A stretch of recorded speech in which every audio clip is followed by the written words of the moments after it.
All right, guys. So we are going to talk about attorney-client privilege. All right.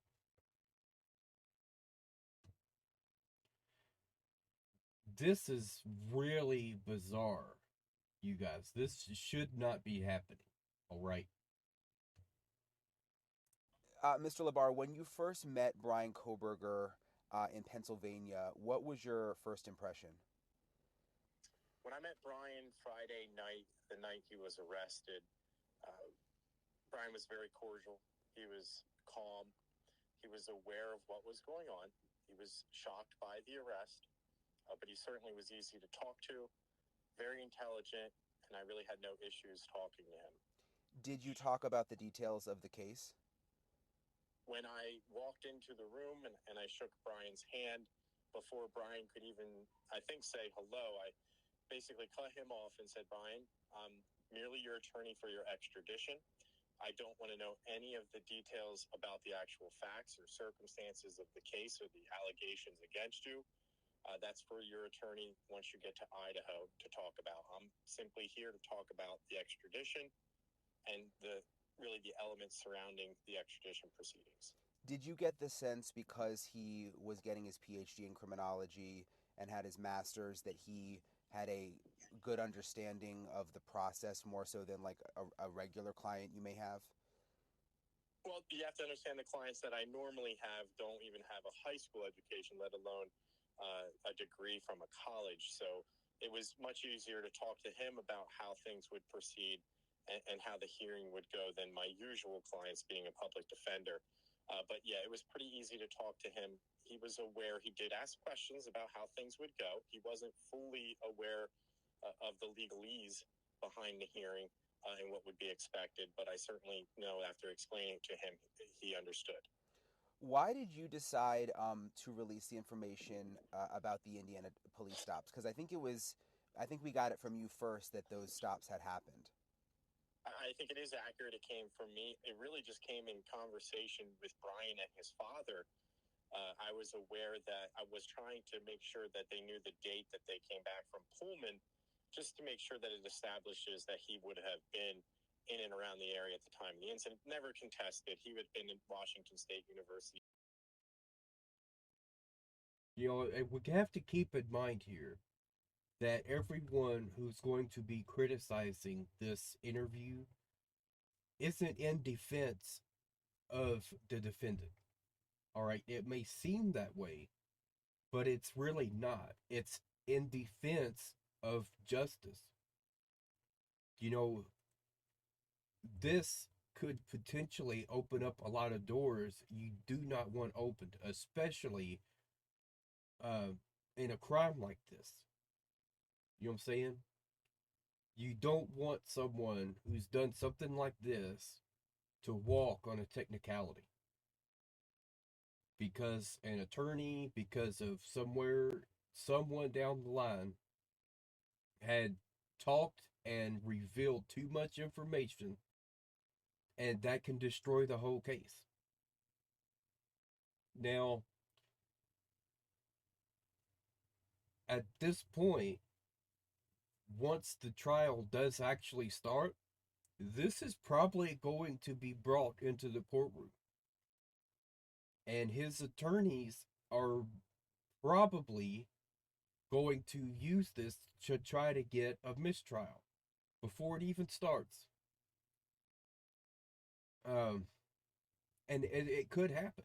It really could. It really just depends on the judge. It depends on what information was revealed. Did they, who knows what could happen at that point? That's why the best thing to do, you know, is to, not do this kind of stuff, especially when you're an attorney. It doesn't matter that he's not uh, representing the client anymore. What matters is that he was involved in the case at all. So the information he could be giving out to the public uh, could hurt the case, could hurt the entire trial. I mean, you never know. So I'm going to look for some videos to hopefully give some clarification here so we could see exactly what could happen because of this.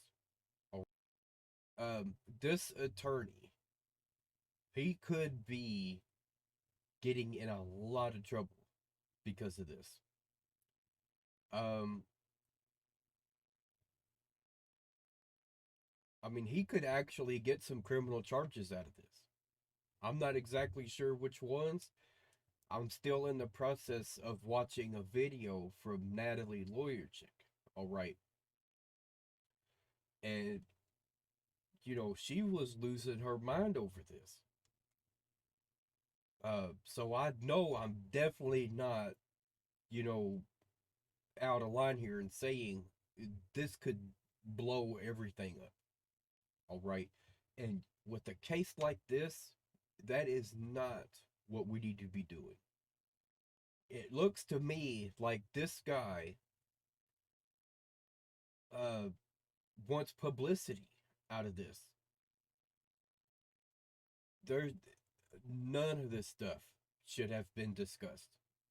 So the thing is, um, it is true that a lot of researchers and a lot of attorneys, people who are actually attorneys, do this in their spare time, like 𝕒𝕠𝕜 and Emily D. Baker. The difference there is that they are not connected to the case. Like they're not going to have a trial, and at any point, even after the trial is done, like they're not going to go and start making videos about it and reveal, oh, the client told me on this day that this happened and told me on that day that that happened. They cannot do that. By law, that is privileged information. I don't even think they can say that this person was my client. They can't even give a name. They could say vague descriptions of it. I had a client that this happened to, but remember, it has to be vague because if they start giving specific information about it, it happened in, this trial took place in Colorado, let's say, and here was the victim of the crime. But like they can't do that because then you could actually go and start researching and finding out who that person was. You know what I'm saying? So that's something they're not going to do. The difference is, and the reason why this is not allowed, is because he could potentially have access to information that is not known to the public, and that information could be crucial to the investigation and crucial to the trial. So that's what the difference is.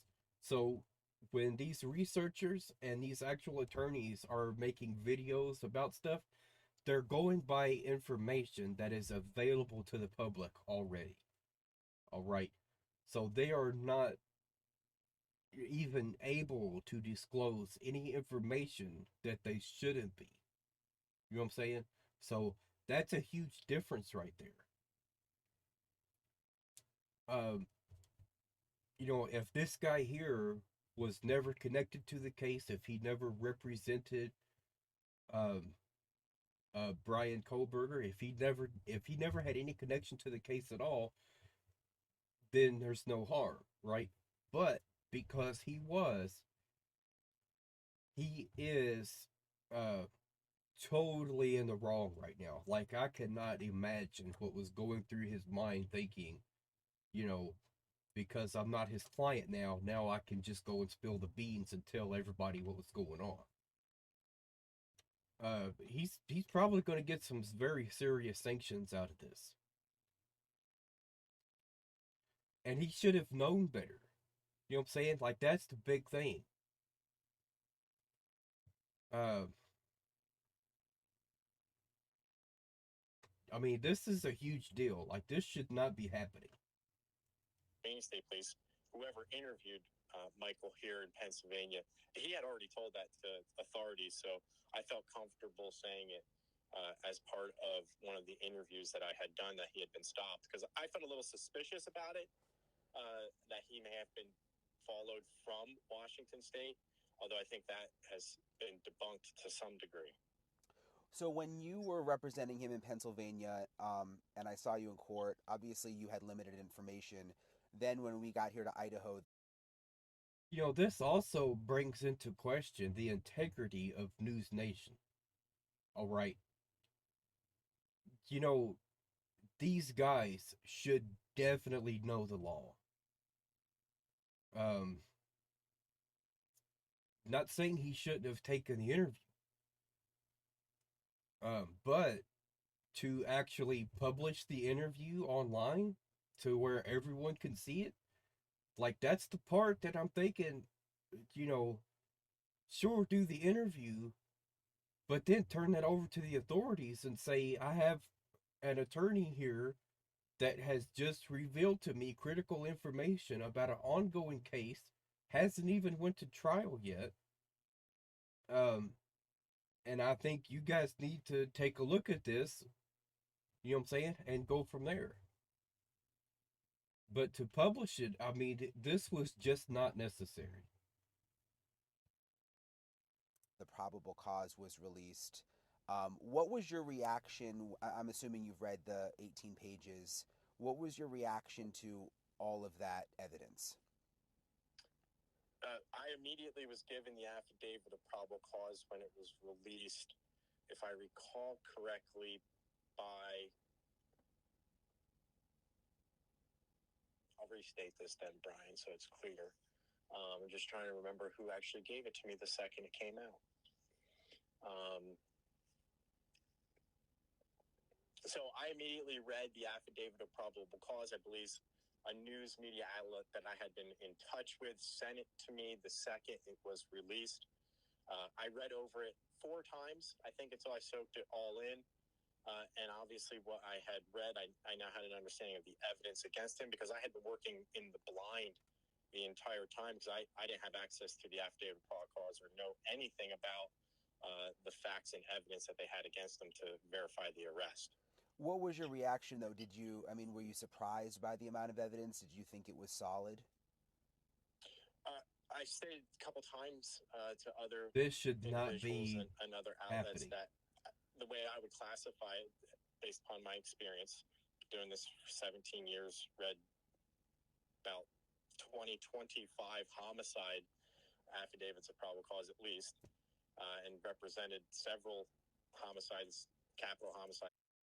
I mean, as soon as the judge gets wind of this, I'm pretty sure there's going to be a gag order in place, and they're going to start doing damage control.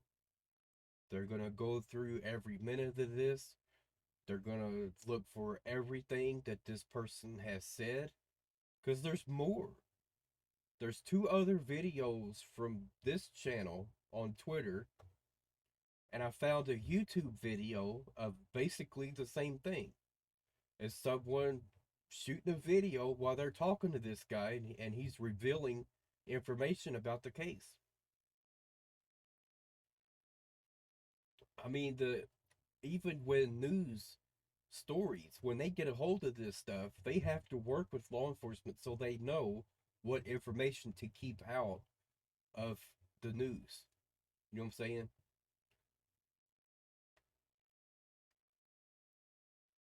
So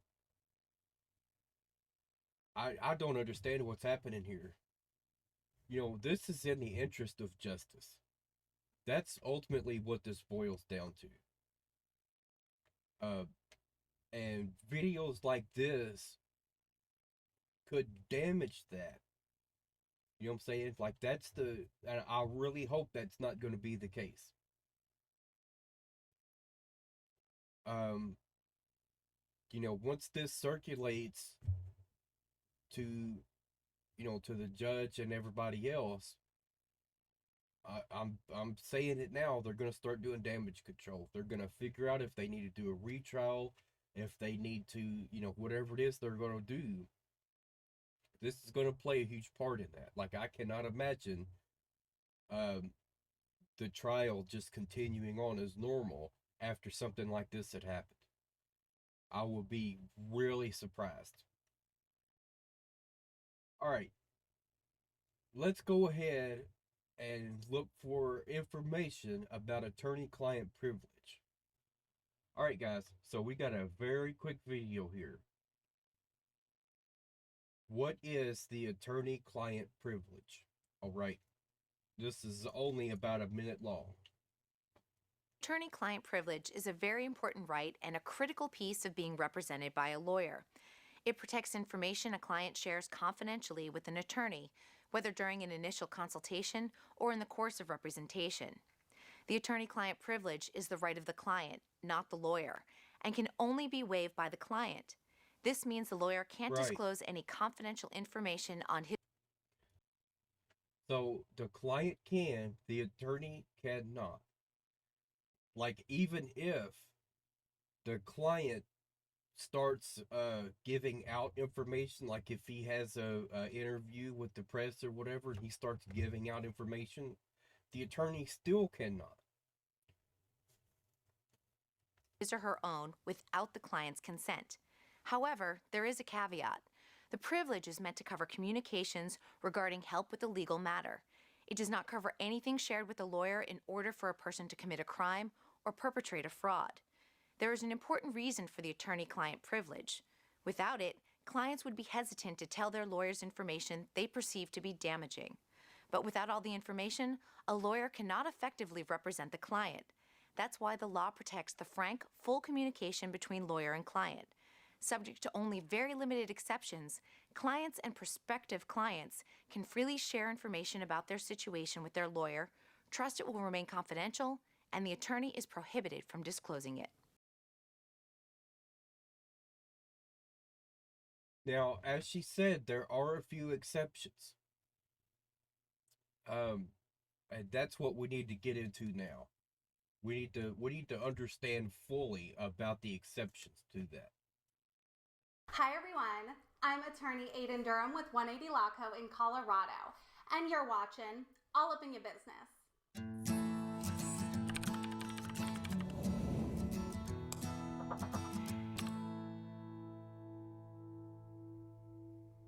On this, a big deal, and most probably don't understand how confidentiality and privilege works in attorney-client relationships. But it is really important because something like this could potentially completely ruin a case. Like, completely ruin it. This could be really bad.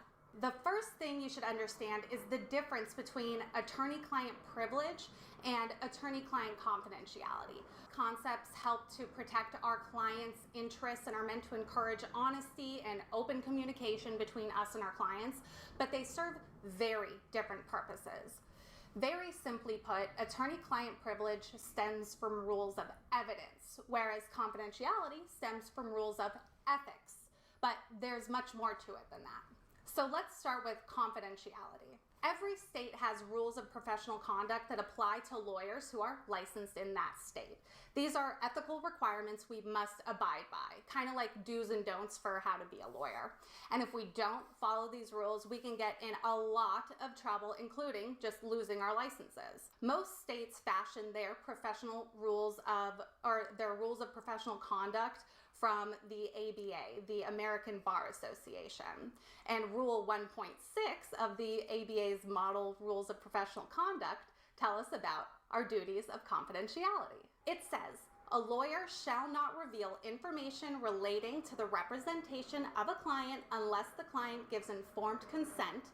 The disclosure is impliedly authorized in order to carry out the representation, or disclosure is permitted by paragraph B. So what this tells us is that we cannot reveal any information relating to our representation of a client except in a few limited circumstances. And when I say we can't reveal any information, I mean any information. Even the fact that an attorney is representing you in a legal matter is confidential. If if I'm representing a famous person, I can't tell any of my friends or family that I'm even working with that person, let alone give away specific details about their case. So what are those exceptions? When can we reveal certain confidential information about a client? First off, if we get informed consent. Informed consent is not just consent. It's not enough if we just ask you for your permission to disclose confidential information. We have to, wherever appropriate, explain the potential risks and any alternative courses of action which may impact your decision to give us that consent. Or we can do it if the disclosure is impliedly authorized. I kind of call this like the common sense exception. Let's say you want to sue somebody because they owe you money, so you hire an attorney to help you. When the attorney files the complaint with the court or, sends a demand letter to the other party, that's technically a disclosure of confidential information because now everybody knows that you have an attorney representing you and they at least know some of the minimal details related to your legal claim. But obviously we have to do this in order to help you. So that's kind of where that implied authorization comes in. So those are just two of the more common situations where lawyers will reveal confidential information. But let's take a look at the third. So it gives the exception for if disclosure is permitted by paragraph B. Let's take a look at paragraph B. It says, a lawyer may reveal information relating to the representation of the client to the extent the lawyer reasonably believes it's necessary. Let's take a moment to appreciate a few things. First of all, it says a lawyer may reveal information. The word may is important here. It doesn't say shall or must. It says may. That means it's not required. It's also important to make note of the part that says to the extent the lawyer reasonably believes necessary. That means even if we do choose to disclose confidential information, we're still bound to disclose only as much as we reasonably believe is necessary. So we can't go on a tirade blabbing about everything just because we're allowed to disclose some confidential information. But let's look at those exceptions. The first is to prevent reasonably certain death or substantial bodily harm. So we can, but again, we don't have to reveal confidential info if we think it's necessary to prevent death or bodily harm, or to prevent the client from committing a crime or a fraud, or to prevent other kinds of injury to another person. So a similar situation that this is referring to, all right, is different, but at the same time similar. Instead of it referring to attorney-client privilege, a similar situation would be doctor-patient confidentiality. And the same concept applies there. If a doctor has reason to believe that, someone is in public transportation and they're having major struggles, and let's say they have to put them on a certain type of medication that could impair their ability to do their job. They could be they could feel that it is necessary to report that to their employer. So that is a similar situation, and you could definitely start to see and understand why that could apply to that situation. But still, it's in limited situations and limited circumstances to secure legal advice about the lawyer's compliance with these rules. In other words, sometimes there are ethical gray areas, and we're not always sure if we are permitted or required to do something. So we can disclose confidential information to the extent necessary for us to get advice about our own legal requirements, or to establish a claim or defense on behalf of the lawyer, or to respond to allegations concerning the lawyer's representation of the client. In other words, if a client sues us for malpractice, we can disclose information to the extent necessary to defend ourselves against those claims. to comply with law or court order, or to detect and resolve conflicts of interest. This basically just means that, like, if we're working in a law firm, we can disclose confidential information to other lawyers in the firm for purposes of avoiding conflicts of interest. There's kind of more to it, but that's the gist of it. And then finally, we see this last part, which says that a lawyer shall, that's shall, not may, make reasonable efforts to prevent unauthorized disclosure of or access to a client's confidential information. So what all this means is that all information relating to a lawyer's representation of you has to be kept completely secret and confidential at all times, with limited exceptions. But it's not just our current clients that get. So, in other words, this attorney that had this interview, the only way he could not get in trouble over that is if he felt it reasonably necessary to have that interview in the first place. Now, oh man, you guys, this is just a mess. Now, I'm really hoping that this does not blow up the case, because as she just said, entire cases could blow up.